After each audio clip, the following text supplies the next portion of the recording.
Lejtajt, dwar naqblu dwar tesbiet li naqsmu dak l-għin, nibdew tal-żejn tibqa' nissin tal-event tal-Ispiritu Santu Amen.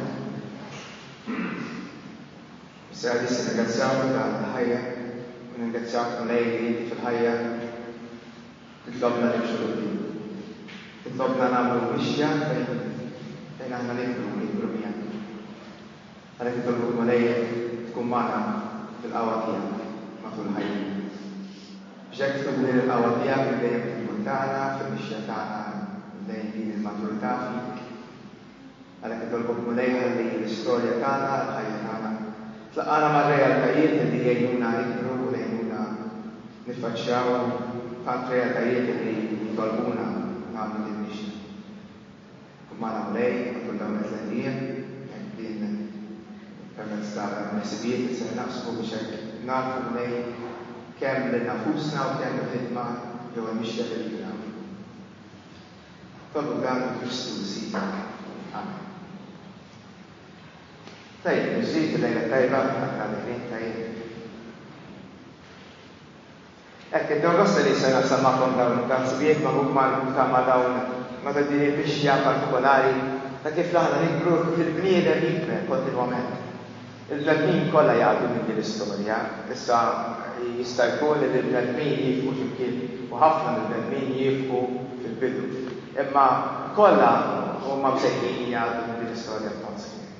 U allura ili ħafna biex nagħmel ma kienx anke snin li naħseb illi nagħmel din it-talk dawn it-talks. Marbutin ma' din il-mixja ta' maturità spiritwali, ma kull darba tiġi xi idea oħra hekk illi ngħid iktar f'posta din is-sena, allura dejjem qed inħalli din it-tema għal aktar tard. Ma dis-sena jgħannalkom din xi dejt żgur illi tfallu naqsam magħhom din il-mixja li tagħmilli ħafna għamlet li ħafna ġid. Once li sibna għamlet li ġid. Mhux fis-sens għal biss għal fatt li nara fi n-nifsi u xirrit u x'għandu bżonn, imma iktar minn hekk naħseb dak li huwa importanti f'din il-mixja li ser nagħmlu hija iktar il-fatt illi anke fejn xi ħadd jitlob għajnuna noqgħod bil-qeda ma' xi ħadd, tagħmilha ħafna ġid illi nara fil-persuni jekk fejn qegħdin din il-mixja. Għal-materializzaw nifhmu dak li qed ngħid, allura nitkellmu dwar li aħna l-koll għadin fuq livelli differenti f'din il-mixja tagħna spiritwali, sejħilha li trid ta' il-mixja tagħna psikoloġika, il-mixja tagħna matura umana, huma kollha l-istess kliem, huma kollha fuq l-istess realtà. Għalfejn għax il-bniedem huwa wieħed. Ġifieri aħna rnexxielna matul is-snin noħolqu ħafna studji diversi. ħafna temi xjentifiċi. Nitkellmu dwar psikoloġija, nitkellmu dwar spiritualità, nitkellmu dwar antropoloġija. Daw kollha ma kliem forsi sistemaw tqal li jitkellmu dwar il-mixja tagħna u kif niddiljaw ma' ħafna realtajiet. U allura dak li ħanat huwa li kollha ninsab fuq livelli differenti. U jagħmel sens li nsiru nafu, nkunu nafu mhux fuq liema livell qegħdin aħna biss, imma li għall-inqas nkunu konxi illi n-nies li niltaqgħu magħhom u nispiċċaw niddiskutu magħhom ħafna affarijiet, bil-madrumata tirrealizzaw li l-ħafna affarijiet li nisimgħu n-nies jitkellmu fuqhom fuq Facebook pereżempju, jgħidu konflitt ta' vera, ma dan qiegħed dan il-livell, dan il-livell, mhux biex naqblu nikkategorizzaw in-nies u nħow f'kaxxa. Għaliex waħda mill-iktar affarijiet importanti li sar ngħid hija li ma tistax tagħmel ma tistax taqbdu tajt jien qiegħed hawn biss. Le, l-mixja tagħna hija ħafna sottili, hija taqbad ngħid qed naġġel ftit ara. Imma qed nitkellmu dwar ħafna studju li jitkellem dwar kif jiena kultant anke kif il-poplu sħiħ ħares lejn xi ħaġa. Jekk trid anke l-Bibja u tifhem kif il-poplu kien qiegħed jimxi fil-mixja tiegħu tal-għarfien, tal-mixja tiegħu tal-ħajja spiritwali u tal-konoxxenza tal-understanding tiegħu ta' Alla. ħafna nies jitkellmu dwar spiritualità differenti. Nies aktar antiki jitkellmu dwar dan kienu nies bħal Santa Teresa d'Avila, San Ġwan ta' Salit, daw diġà konna jitkellmu dwar fażijiet tgħaddi minn kamra l-oħra, minn stat għal ieħor, minn livell għal ieħor, kollha jitkellmu fuq dawn l-affarijiet. Kienet ilha teżisti, imma jeżistu ħafna oħrajn bħal Jean Piaget, bħal Abraham Maslow, bħal James Fowler, Ken Wilber. Huma nies forsi tgħidu li huma nies li studjaw il-mixja psikoloġika tal-bniedem. Min jitkellem u jgħid qassamu f'6 livelli, min jagħmilhom 8, minn 9, minn 10. Imma jaqblu ħafna bejnietom. L-ewwel nett jaqblu li hemm l-istess direzzjoni. U jaqblu ħafna fuq ir-realtà li hemm mixja fil-maturità. Ħadd ma jitwiled matur, jifhmuha, imma ħadd ma jasal għall-maturità aqqas marbuta mal-età. Le, imma ma ħafna realtajiet oħrajn. U sa nibda billi nikkwota lil San Tommaso d'Aquino, mhux mhux li nikkwota jiena ngħidha San Tommaso d'Aquino, ma poġġejta fuq Facebook illum jifrajtuha. San Tommaso d'Aquino jgħid bil-Latin ovvjament jgħid li dak li inti tirċievi taċċettah tirċevih skont il-maturità tiegħek. Jiġifieri inutli dak li ħanejdilkom jien. Inutli tiġu l-ħadd tisimgħuni nitkellem nippriedika jew ssir. Tisimgħuni nippriedika fis-sens inutli. Fis-sens li mhux kulħadd dak li ħanajt jien jew dak li tisma' ser jiġi irċevut bl-istess mod kif jiena għadtu.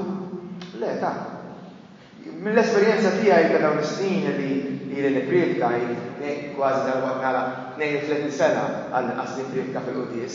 Jiġifieri f'dawn is-snin kollha dak li skoprejt huwa ħafna nies ma jisimgħux dak li ngħid, imma ħafna nies jisimgħu dak li diġà għandhom f'moħħhom. Forsi smajtuni ngħidha xi darba jew oħra din il-ħaġa, imma ħafna nies jisimgħu dak li diġà jeżisti hemm ġew. U allura dak kollu li jien qiegħed ngħid inti tinterpretah u inti x'taqbad tgħid tiddawru skont il-maturità ta' kif qed tirċievi dak il-kliem. U mhux l-ewwel darba li nispiċċaw l-quddiesa u nidħolġu s-sakristija u jiġi xi ħadd u jgħidli grazzi Fader ta' grazzi tal-li għattek hekk u hekk. U jiena nieqaf u ngħid ma jien ma tiġi. Ma konx qed nitkellem fuq hekk.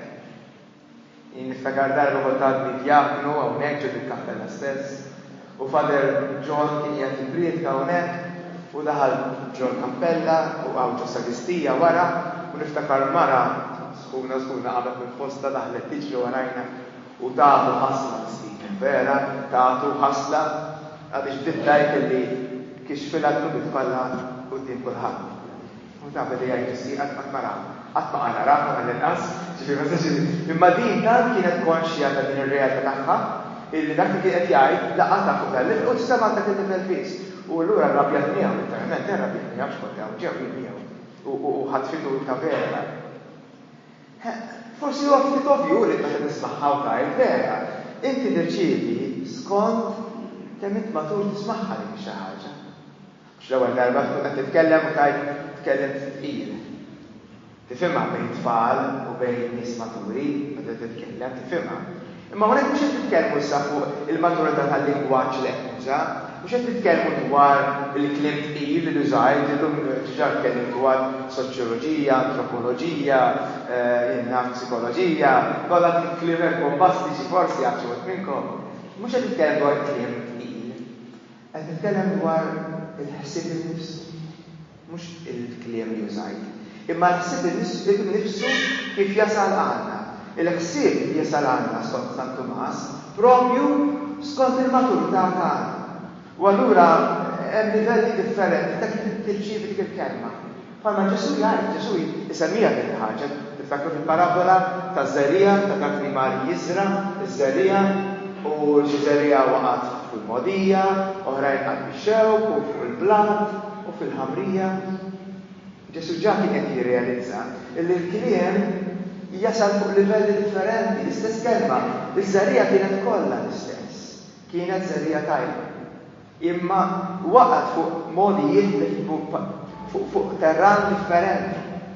U allura inti rċivejtu dik xi ħaġa li smajt fuq livelli differenti u ġew ma nafx kemm hawn hija xi ħaġa naħseb. Imma huwa kollha sens differenti, tirċievi b'mod differenti u mhux il-kelma li qed ngħidlek jiena. Dan huwa livelli differenti. U allura l-istudju naqsam magħkom f'dawn 3 ijiem, jiena se nitkellem fuq studju li huwa marbut fuq 9 livelli. Jitkellem dwar 9 livelli differenti. U f'dawn il-9 livelli, stages, stadi, sejħilhom li trid, huma ħafna importanti li nirrealizzaw li ngħaddu minn stat għal ieħor minn realtajiet li jiexrinna fil-ħajja.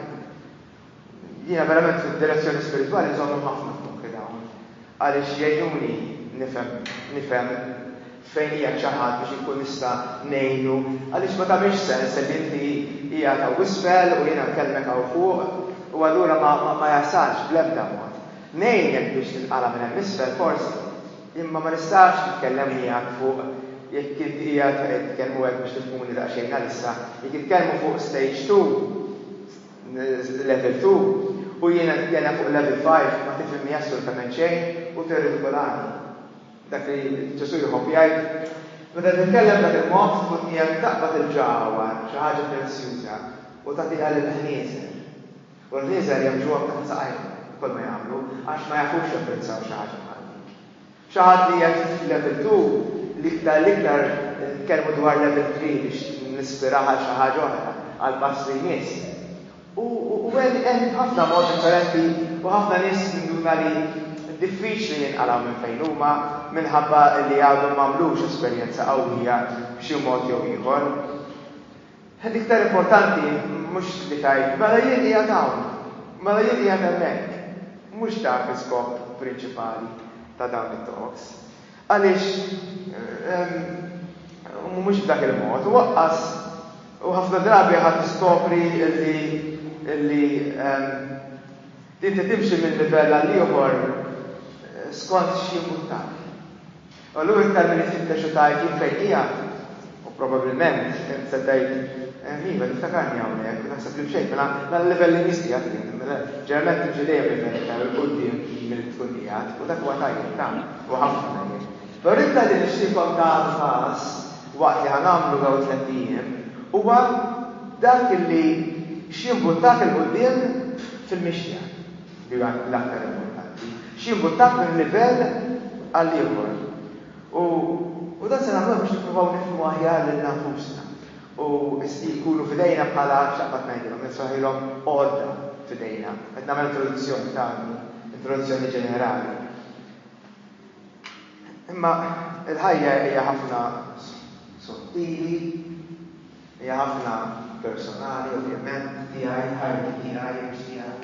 Hija ħafna komplessa, għaliex hemm komplikazzjoni kbar ta' kif wieħed jimxi u jgħaddi minn ħaġa l-oħra, eċetera. M'hemmx kaxex, titfgħux il-ħadd f'kaxxa, titfa' ħadd numru ta' stat, ta' grad, mhux dak il-mod, m'hemmx linji dritti li jaqsmu sew ħaġa minn oħra, bl-ebda mod ma nix inkontaraw daw il-linji dritti jew kella xieta fissa, jiena ħobb nitkellem xieta ta' kultant, imma lex ngħid li jeħed ċerta affarijiet ma tasarx għalihom qabel ikollok 50 sena, forsi jistil 50 sena issa, imma jew forsi għaliex wara l-50 jiena żviluppajt hekk. Għandhom ngħid intom ta' warajja għad tikbru ħafna iktar minni u darbajn kunu ġad taslu fejn wasalna 50. Mhux ewwel darba nitkellem dwar xi ħadd li jgħaddi minn realtà diffiċli. Żgħażagħ illi għajt magħhom mietu ta' età żgħira minħabba xi marda terminali. U ninduna li daw waslu qabli. Fritkaj żgur żewġ funerali ta' żgħażagħ it-tnejn ta' 19 sena. U tkellem fuqhom u għadd fejn wasal Peter minnhom huwa Peter. Fejn wasal Peter jien ħaħni qasbi. Niftakarni ngħid dan id-diskors 14 sena ilu, m'hemmx kbira. 14 sena ilu. Niftakar ngħid fejn wasal Peter jien ħaħni qasbi. Jew kien wasal Peter qabel jien. Ġifieri hemm ħafna realtajiet li jikkomplikaw is-sitwazzjoni. Tipprovax tikkonkludi ġifieri hekk malajr dawn ir-realtajiet. Però hekk importanti li qabel ma niġi għal din, importanti huwa li dal-lingwa tiegħek se jipprova jidher naqra aħjar ukoll anke hawnhekk. Allura għodu attenti li tikkonkludu. Jiena li l-unika ħaġa importanti hija li tisimgħuni b'attenzjoni, ovvjament tisimgħu ċerta jiena umiltà u onestà. Għaliex dak huwa li għamilek u jurik eżattament fejn. Plus, l-iktar ħaġa importanti għalija li inti kollok xewqa li tikber. Xewqa li tikber f'ħajja.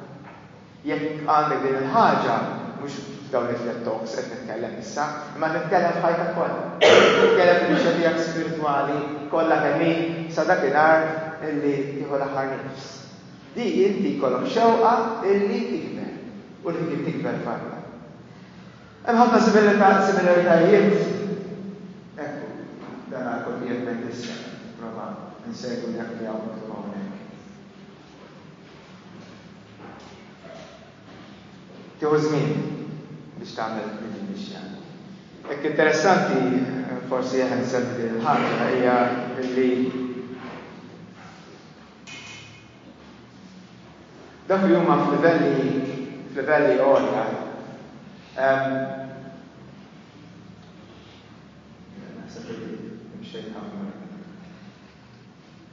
hemm ħafna similarità bejn l-istudji li semmejt, ġifieri l-psikoloġija u l-spiritualità, hemm ħafna similarità bejniethom dawn. Jmorru ħafna flimkien u jikkomplimentaw ħafna xulxin. Meta inti tistudja xi ħaġa, jekk tagħmel xi ħaġa waħdi u jistudja kif tikber fil-maturità psikoloġika, u jiena li studjajt l-spiritualità, u noqgħod bil-qeda miegħu nitkellem miegħu fuq kif jimxi l-bniedem fuq livell spiritwali, naqblu 100%. Għax imorru tant u tant flimkien. Waħda mill-affarijiet interessanti li hemm imma hija li hemm għan wieħed ta' dawn iż-żewġ aqas studji. Hemm għan wieħed. U l-għan huwa illi ikun hemm għaqda. Di forsi tkun xi diffiċli għalissa tifhmuha. Imma nhar l-erba' tifhmuni ħafna aħjar dak li ħanajt kemm kan semmi din il-ħaġa bħalissa. Hemm għaqda sħiħa. Jiġifieri trid taħdem biex tingħaqad. L-ewwel nett tingħaqad miegħek innifsek. Tħossok wieħed u għanwit miegħek innifsek. Xi tfisser tingħaqad miegħek innifsek? Aħna magħmulin minn moħħ, minn qalb u minn spiritu. Meta il-moħħ mhux maqud mal-qalb, maquda mal-qalb hemm problema. Meta l-moħħ u l-qalb jibdew jimxu flimkien imma mhux maquda mal-ispiritu, mar-ruħ, hemm problema. Meta r-ruħ hija differenti u timxi f'mod il-moħħ ma jimxix fl-iżvilupp tiegħu, hemm problema. L-ewwel għan huwa li jiena nħossni integru, jiena nħossni ħaġa waħda, nħossni maqud fija nnifsi. Nħossni allura maqud miegħi nnifsi, nħossni maqud mal-oħrajn dan huwa l-għan tal-mixja spiritwali. Li nħossni maqud mal-oħrajn, li nħossni maqud anke mal-univers. Tistaqa' ma' nies li ftit għandhom pereżempju Kristjaneżmu m'għandhom ħafna spiritualità. Ftit għandhom jien naf tagħlim nisrani, imma spiritualità qawwija. Jien qajt ħafna nies spirituali Buddisti, Musulmani, u qatt bil-qeda magħhom, tkellimt magħhom, u ħassejtni ħafna fil-paċi nitkellem magħhom, ħafna iktar qasas l-oħrajn fil-realtà, għaliex ċerta spiritualità li tinduna li dawn qegħdin ifittxu xi ħaġa, tinduna kemm huma ħaġa waħda hekk mal-oħrajn, kemm huma sensittivi lejn l-istibatu, kemm huma sensittivi lejn natura, kemm huma sensittivi lejn l-arja. U fir-realtà Dan huwa dak li sar naħdmu fil-bnien. Qed nagħmlu biex niskopru jew dak huwa dak li qed tagħmel fil-ħajja tiegħek inti, tipprova tkun ħaġa waħda ma' xi ħaġa. Fil-bidu fil-livelli baxxi tkun ħafna dualistiku, xi tfisser kelma dualistiku jekk intom taqgħu miegħi spiss tafu x'qed ngħid. Dualistiku tfisser li inti tissepara ħafna l-affarijiet, jien naf tibda tgħid dawk mhux bħal dawn bħalna aħna differenti minnhom, huma differenti minna, dawk tajbin l-oħrajn ħsiena, toqgħod tiddistingwi fuq dan il-livell. Il-livell il-baxxi tal-maturità tkun għadek tkun ħafna dualistiku fuq dan il-livell, imma mbagħad meta inti tikber fuq livelli oħrajn, ma tibqax tħares din is-separazzjoni, imma tħares ħafna iktar lejn l-għaqda. Allura l-ewwel livelli huma egoċentriċi. Kif ħadd intunaw. U iktar ħadd tkellmu fuqhom illum. L-ewwel livelli huma dawk verament egoċentriċi. Dawk tan-nofs, il-livelli tan-nofs huma ħafna iktar soċjoċentriċi, ġifieri jħossuhom iridu jingħaqdu ma' oħrajn. Imma l-livelli verament il-fuq spiritwali huma ħafna kosmoċentriċi, ġifieri tħossok ħaġa waħda mal-univers kollu. Mux ma sifek u xogħol biss u mal-mara u mat-tfal, le, ma' realtà kollha kif inhi. Jien naf ġurnata tajba. L-unika ħaġa tista' tagħmel huwa tifhem min qiegħed naqra qablek.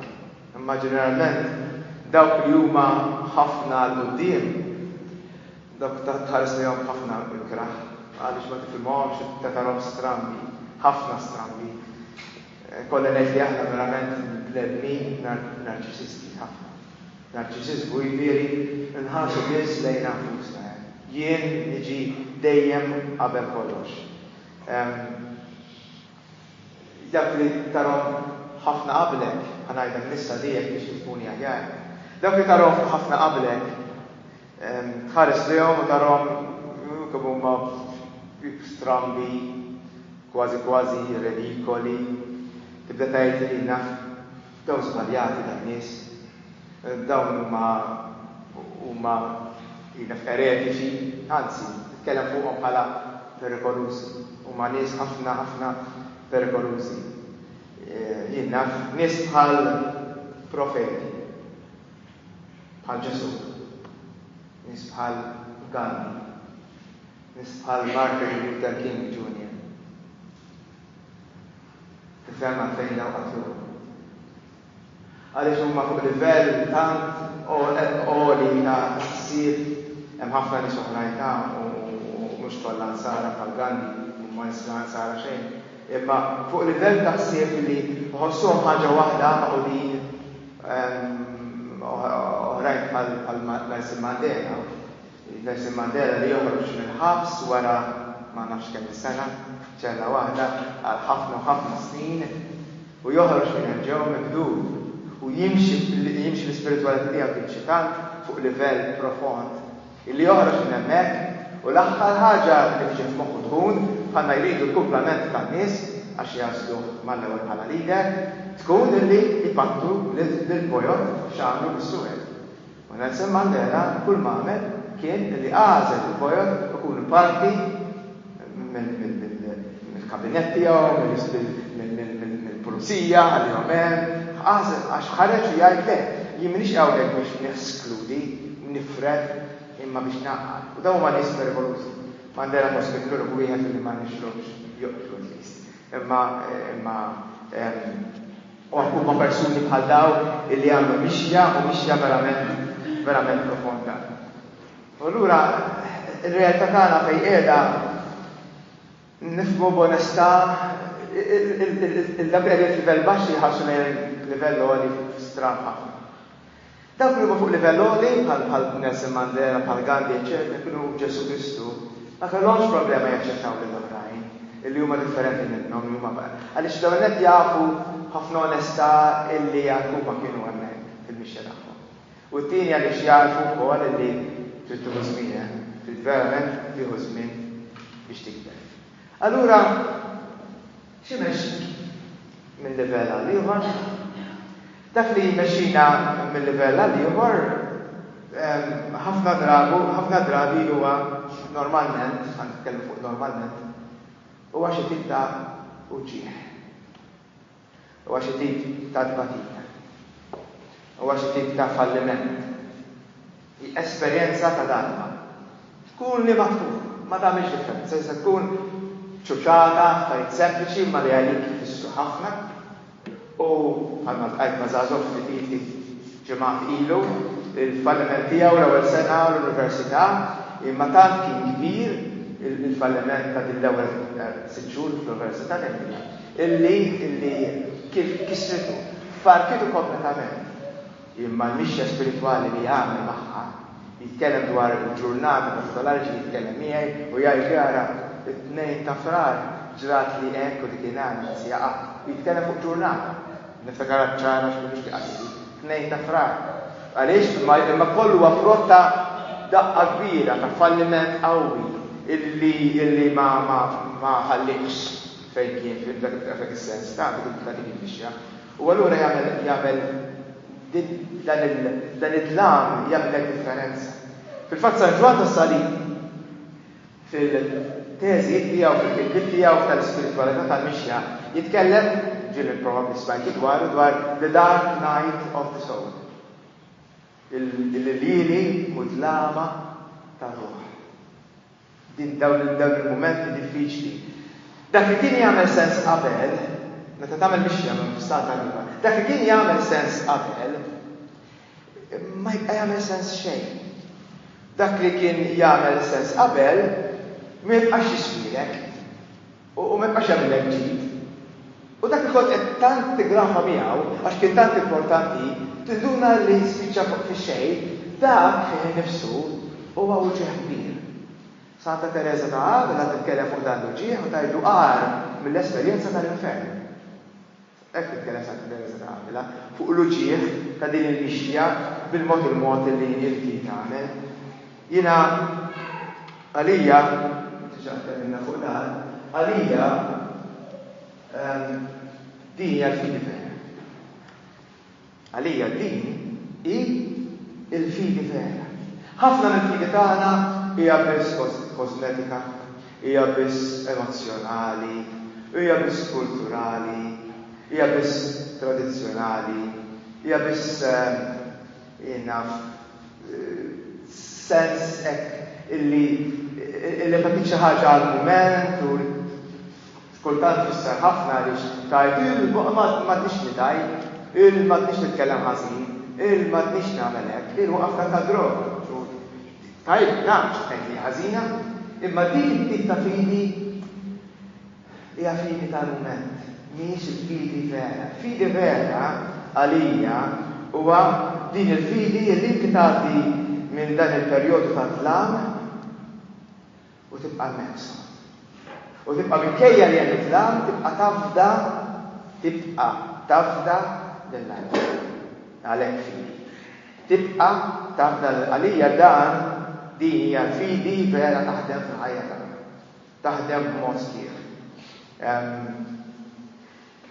Tgħaddi minn perjodu ta' xi ta' konfużjoni, tgħaddi minn perjodi ta' dubji kbar.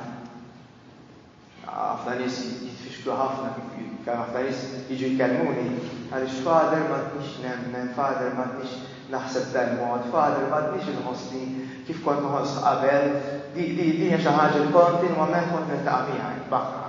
Meta kont għaddejjin fil-bidu u għaddi sa xi ħuġa saġġordot, imma għaddi fil-bidu net, kont nitfixkel anke jien meta xi ħadd kien jgħid xi ħaġa bħal dan. Illum ma tiġi tfal iskola ma tfal żgħar u jgħidu li ma fader jiena kif kollox jiena għamel. U ngħidu, tajjeb, dejt timxi issa. U jitfixklu huma ma ngħidu hekk għaliex jaħsbu li ħaniskanta jew ħanagħmel xi ħaġa fuqha.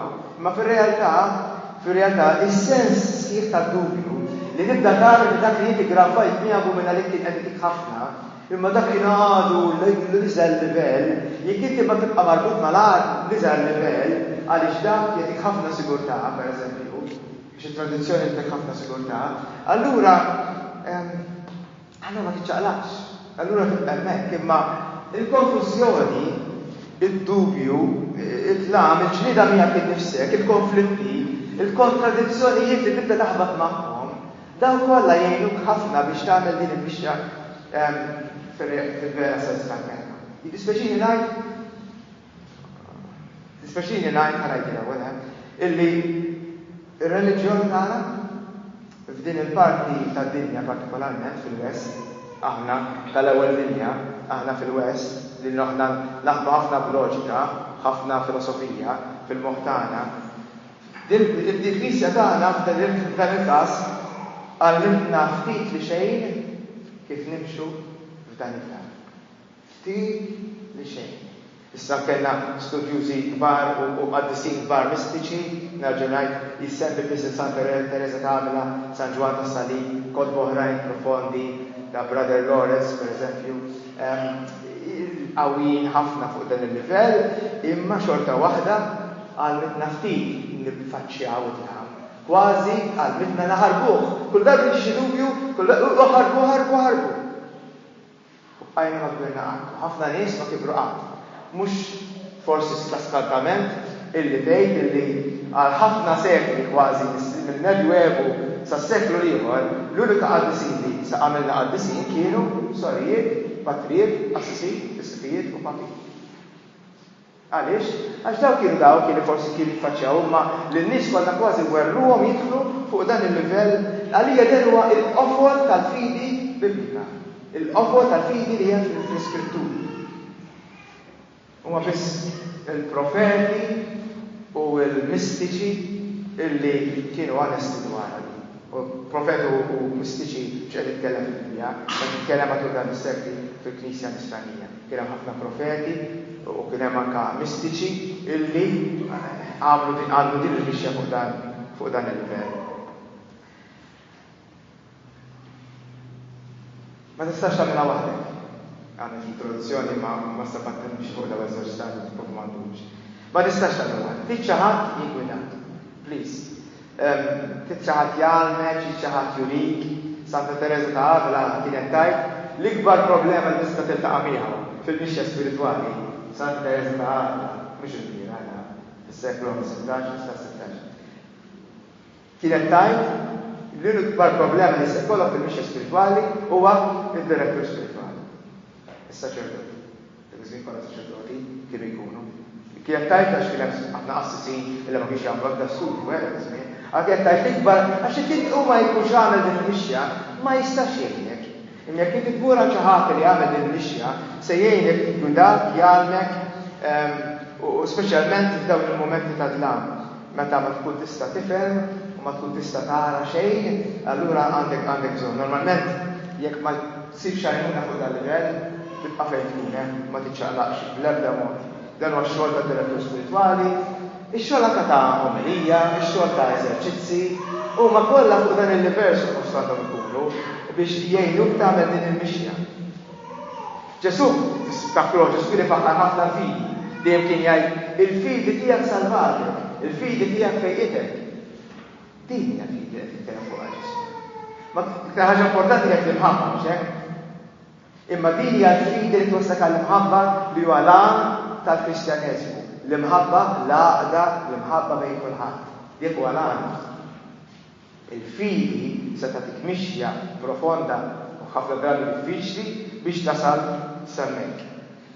Allura għandek bżonn din il-bilanċ, dan il-bilanċ li għandek bżonn illi jiena lija n-nies li kibru kienu biss nies li rajt jiena illi kellhom xi tip ta' sigurtà anterjuri, fidi, xi ta' sigurtà anterjuri imma li wkoll iltaqgħu ma' dan il-konflitt neċessarju. Huma tnejn importanti. Jista' jkun jgħalbidu il-tradizzjoni li għandna tkun ċerta sigurtà.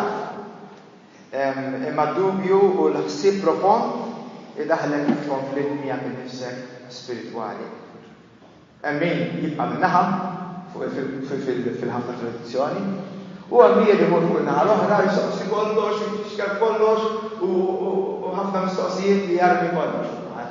Wieħed jibqa' jew naħa oħra ma jikber qatt, ma jimxi qatt.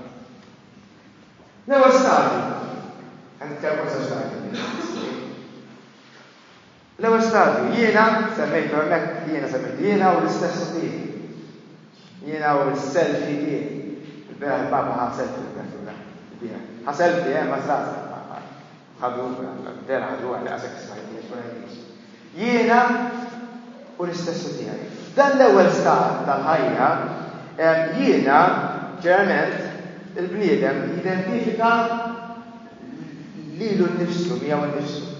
Jew aħjar ma dak li jidher, ma ġismu, ma l-imiġ tiegħi, ma d-dera tiegħi, ma l-immaġni tiegħi. Jiena fil-kajta kelma stess, ovvjament, tifhmuni ma kienx hemm fil-kolba tal-istudji, ma jiena ġifgħux minni jekk politiċi, għalija jiġi l-istess fuq Facebook tagħmel selfie. Imma l-kodba jitkellmu dwar jiena u ġismi.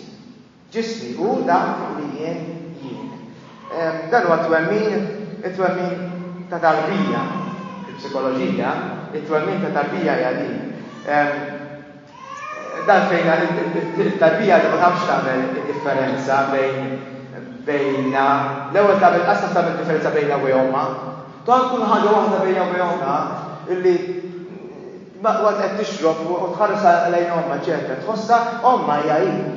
Imbagħad bil-mod tagħmel l-ewwel pass. U l-ewwel pass ikun tibda tiskopri li hija nifisha.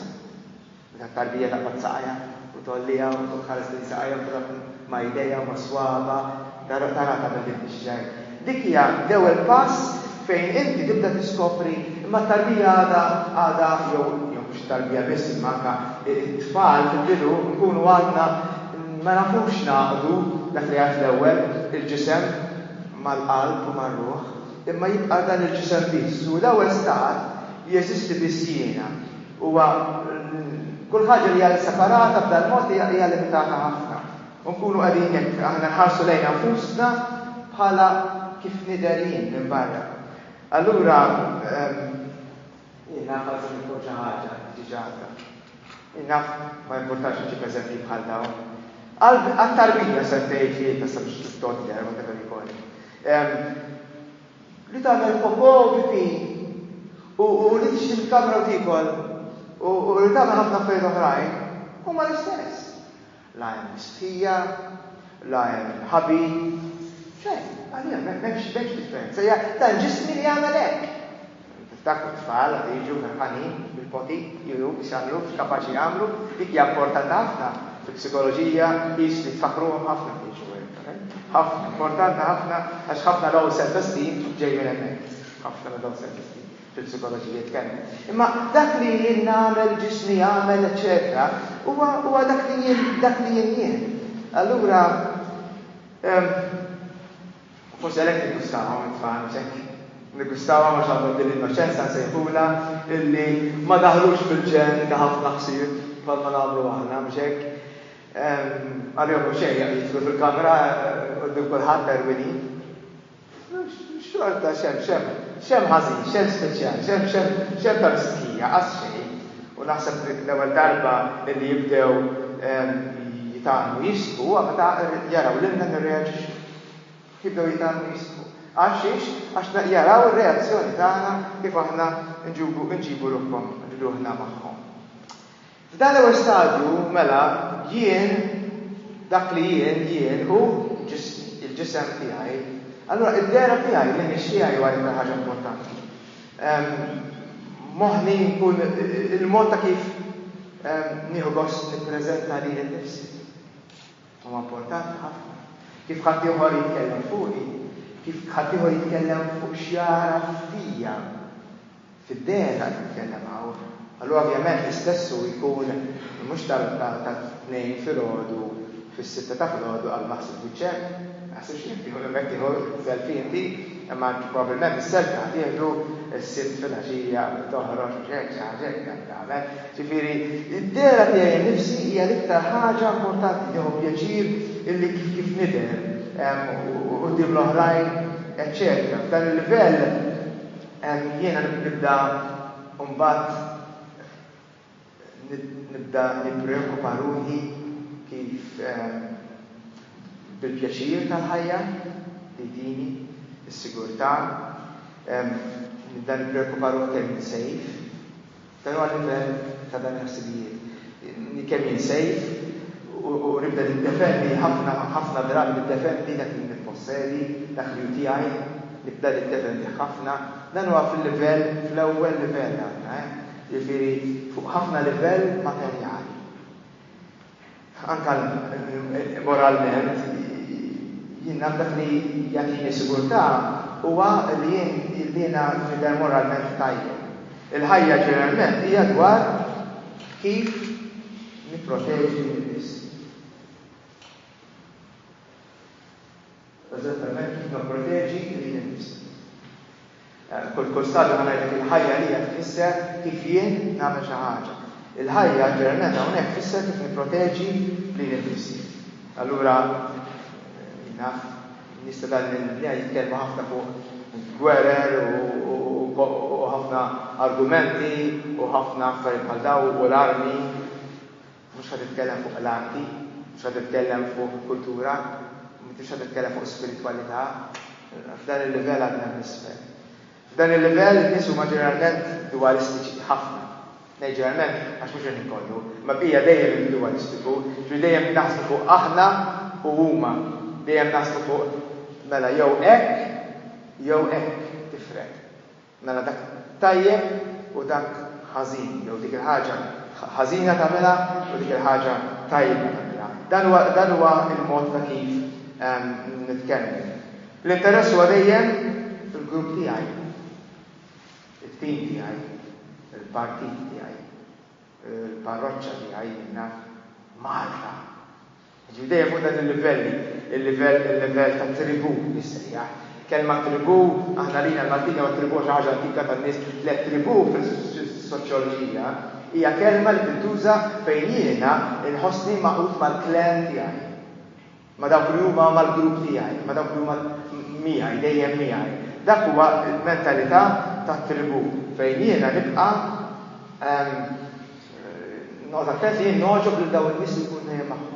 Li jiena nimxi mar-regoli ta' dan il-grupp tiegħi u noqgħod attent li ma weġġax. U dejjem nifhmu li aħna dejjem aħjar mill-oħrajn. Jaqdu Facebook il-lejn.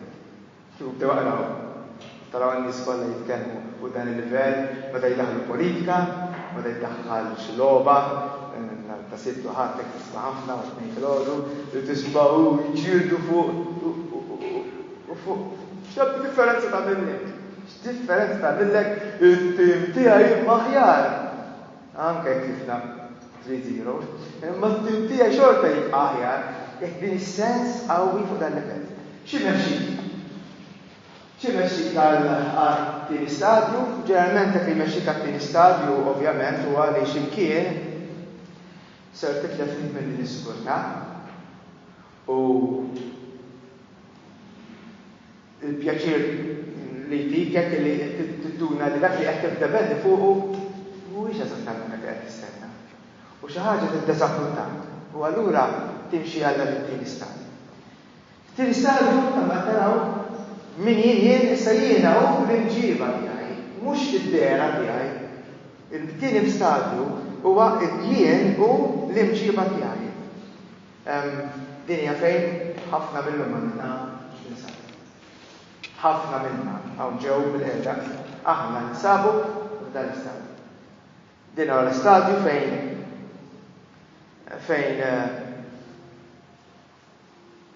ħafna mill-diskors tal-Ġesu kien jiġi indirizzat. Propju fuq dan il-livell. Fuq dan il-livell għaliex in-nies li kienu f'ismi Ġesu kienu kollha fuq dan il-livell li kien sa dan il-livell x'kienu waslu. Allura Ġesu jitkellem ħafna ma' dawn in-nies illi moħħhom illi jidhru l-imġiba tagħhom hija skont il-liġi, l-imġiba tagħhom hija pura, illi hemm eżattezzi kodiċi, eżattezzi ta' regoli, hemm eżattezzi kif timxu l-affarijiet. Jiena fuq ritwali esterni. Tagħmel hekk u ma tagħmilx hekk, tissibt x'tagħmel u ma tul-ġimgħa x'tagħmel. Fir-riti aħna l-assasini li għandhom fuq 80 hemm ġew u tarhom qazzu ma għandhom preċiżijiet idejhom kif jagħmluhom subajhom dejjem jagħmluhom ma' xulxin, ma jiftux idejhom iktar minn daqshekk, kif iftara jollu l-kalċi u jollu l-ostja. Tant kellhom regoli li kont tista' tagħmel mal-50 nutmejn fuq il-qudis għal-Assis. L-eżattezzi tal-affarijiet kif tagħmilhom eżatt u importanti tarhom qabsu u tarhom għal xi ħadd Assis li għandu fuq 80 sena. U taraħ kif iqabbes. Differenti il-maġġoranza tagħhom li baqgħu marbutin. Imma għandhom ċerta eżattezzi l-affarijiet iridu jsiru eżatt taqbad il-kalċi u titkellem ġol kalċi dan u lemmi il-patt il-ġdid li jibqa' ġol kalċi li titkellem il-vuċi tiegħek ħafna hekk regoli u jekk ma jsirux hekk jisu ġesum x'kapaċi jinżel dik ir-realtà. Dawn huma nies li jintrabdu ħafna ma' ħafna ritwali esterni eċetera. Għaliex u nista' ġesum kienu dawn, ħallu kien jitkellem f'dan il-mod. F'dan it-tieni stadju l-attenzjoni tiegħek tkun kif int tidher minn barra l-imġiba tiegħek. L-imġiba tiegħek kif tidher minn barra. It-tħassib tiegħek, il-preokkupazzjoni tiegħek tkun kollha marbuta fuq kif sar toġob lill-oħrajn, il-familji tiegħek, kif ħa toġob il-ħbieb tiegħek, kif se toġob il-kultura tiegħek, toġobha fis-sens li tagħmel dak li titlob minnek. Jiġifieri t-tobbija timxi skont il-mentalità tal-kultura, timxi skont il-mentalità tar-reliġjon tiegħek, timxi skont il-mentalità ta' sħabek.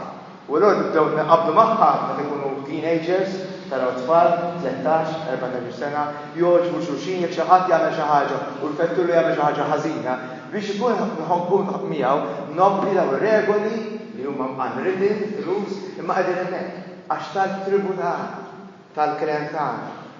Allura, ħafna ħaġeb marbuta fuq din il-ħaġa biex inti toġob din ir-realtà. U ħafna drabi li hawn jisiru ħafna perikolużi.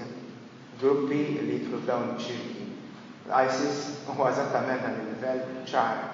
Dawn nies li u għalhekk ħafna żgħażagħ inqablu ħafna magħhom, żgħażagħ mill-Ingilterra u minn fejn minn Denmark, minn Denmark titlaq u tmur l-Iran biex titilaq ma' l-ISIS, kif tgħidilek minn moħħok? Iva. U minn Franza dallu ħafna żgħażagħ. Għaliex iż-żgħażagħ huwa fuq dan il-livell. U ma taraw xi ħadd li jimxi fuq dan il-livell biss, ċar, dik hija sigurtà, dik hija xi ħaġa importanti, dik hija tagħtik ħafna sens. U allura tispiċċa b'dan il-mod. F'dan l-istadju jitwieled b'mod partikolari liku.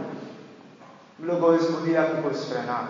Dan l-ego tiegħek, nispera li qed tifhmu l-ego x'qed nifhem, bil-qed l-ego jien qiegħed nifhem dak li hu fals fik.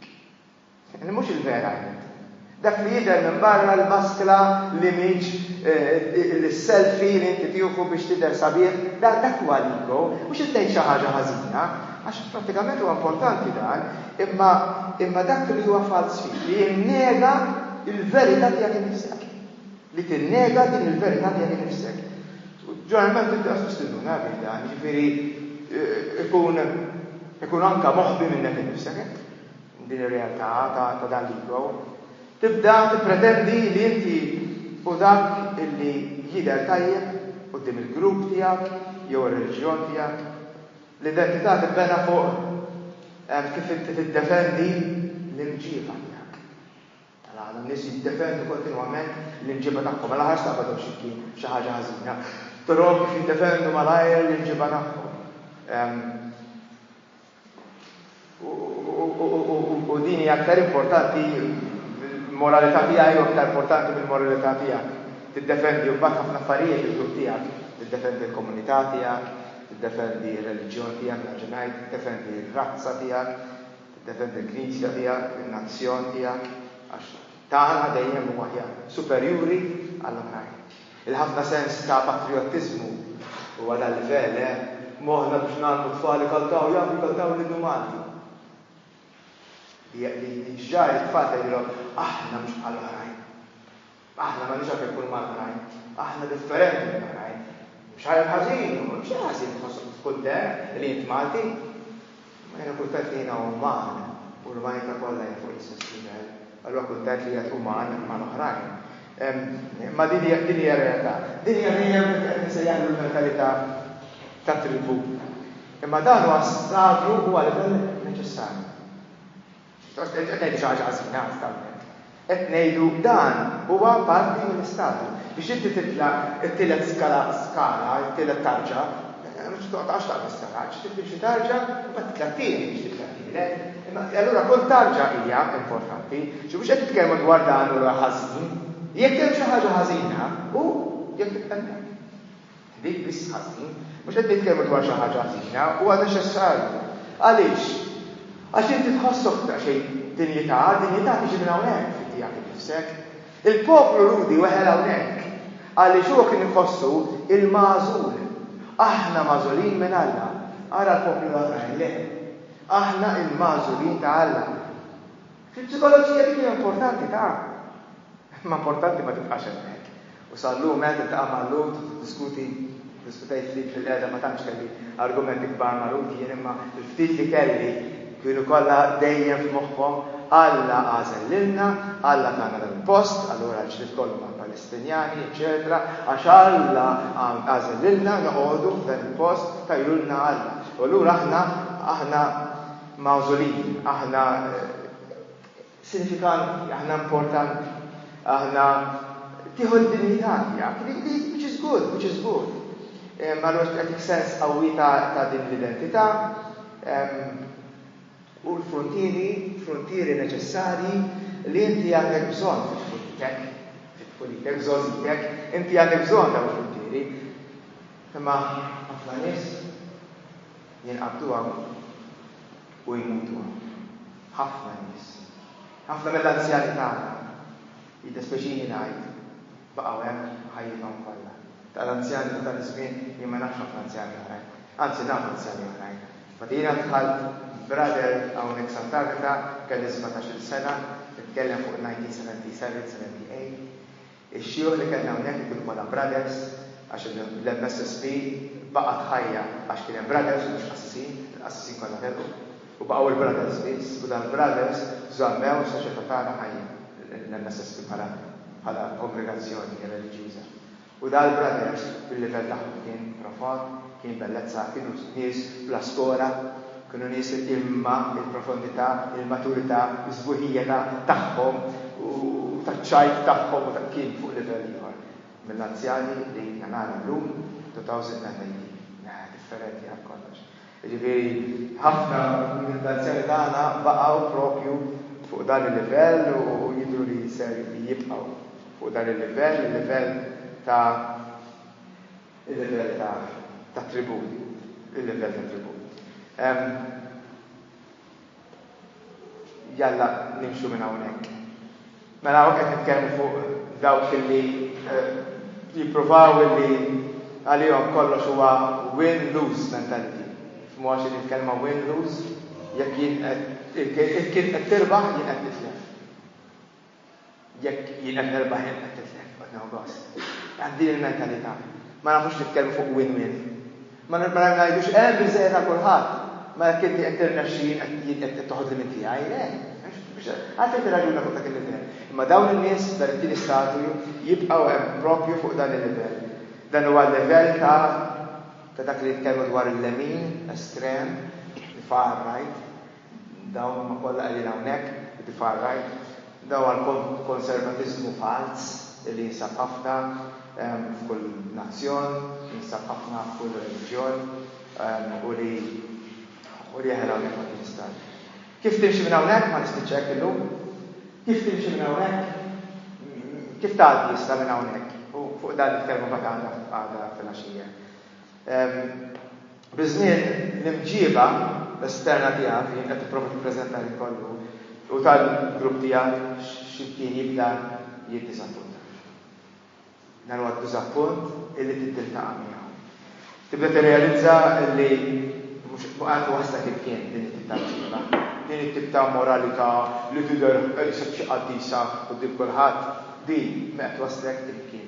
X'imkien trid tibda tiżappuntak.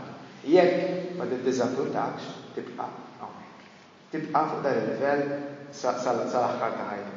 Tiskopri li inti stess u dawk li jkunu miegħek mhumiex vera twajba u mhumiex vera onesti u xi wħud huma vjolenti wkoll.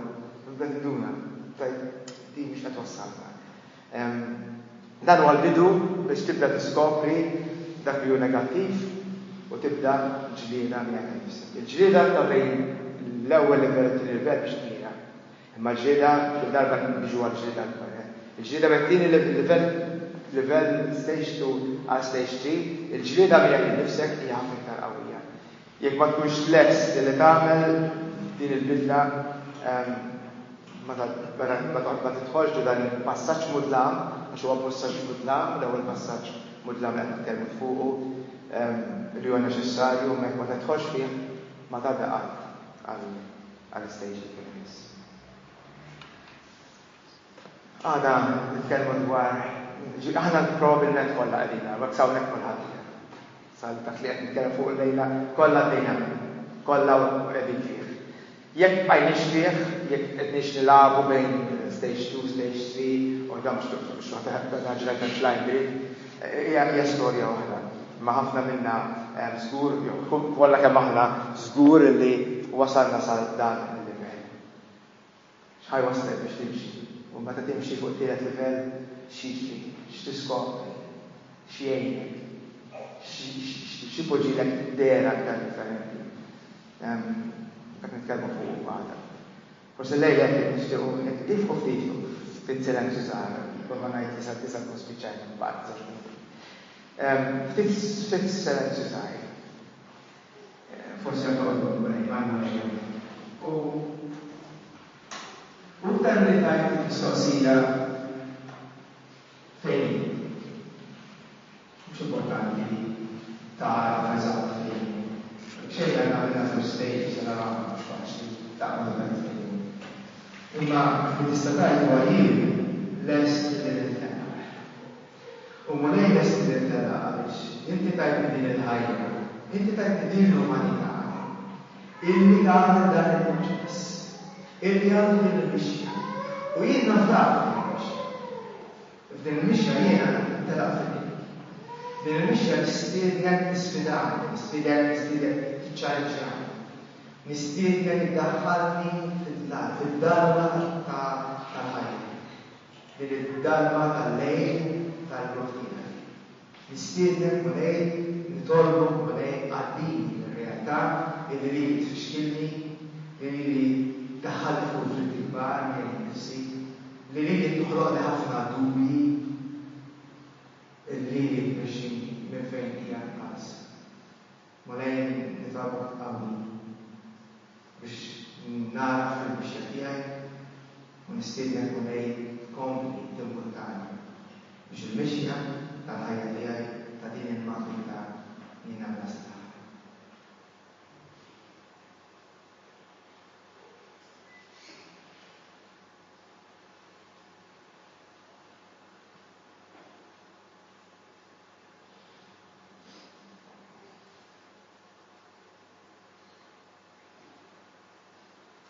Barik nara l-jom, nissir bidan, nissir bissan.